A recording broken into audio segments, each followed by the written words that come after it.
ജീവിതത്തിൽ ഇത് മൂന്നാം തവണ. വയസ്സ് 75 എത്തുന്നു. അതുകൊണ്ട് തന്നെ അടുത്ത ലോക്സഭാ തിരഞ്ഞെടുപ്പിൽ NDA നയിക്കാൻ നരേന്ദ്രമോദി മുന്നിലുണ്ടാകുമോ എന്ന് ചോദിച്ചാൽ ഇല്ലെന്ന് വേണം കരുതാൻ. BJPയുടെ നയസമീപനങ്ങളും ഈ സംശയത്തിന് ബലം നൽകുന്നു. സ്വാഭാവികമായും അടുത്ത നേതാവ് ആരായിരിക്കും?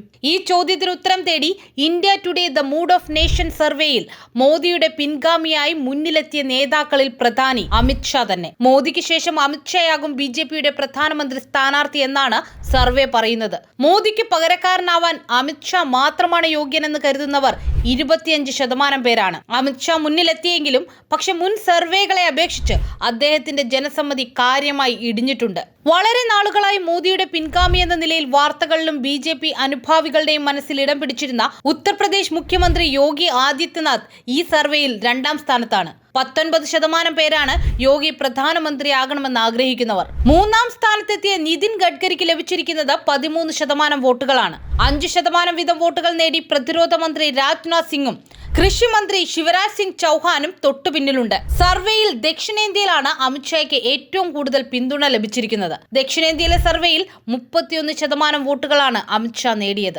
അതേസമയം ഇന്ത്യ ടുഡേ മുമ്പ് നടത്തിയ സർവേകളെ അപേക്ഷിച്ച് അമിത്ഷായ്ക്കും യോഗിക്കും ലഭിക്കുന്ന ജനപിന്തുണയ്ക്ക് നല്ല ഇടിവുണ്ടായിട്ടുണ്ട്. ഇന്ത്യ ടുഡേ 2023 ഓഗസ്റ്റ്, 2024 ഫെബ്രുവരി എന്നീ ഘട്ടങ്ങളിൽ നടത്തിയ സർവേയിൽ അമിത്ഷായ്ക്ക് ലഭിച്ച പിന്തുണ യഥാക്രമം 28%, 29%.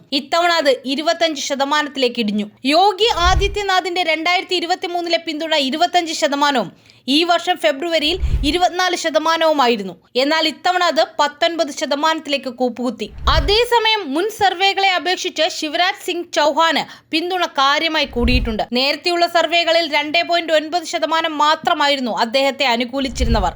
അത് ഇപ്പോൾ 5% ഉയർന്നു. അപ്രതീക്ഷിത ഉയർച്ചയാണിതെന്നാണ് വിലയിരുത്തൽ. സർവേയിൽ രാജ്യത്തെ 543 ലോക്സഭാ മണ്ഡലങ്ങളിലെ 40,593 പേരാണ് പ്രതികരിച്ചത്.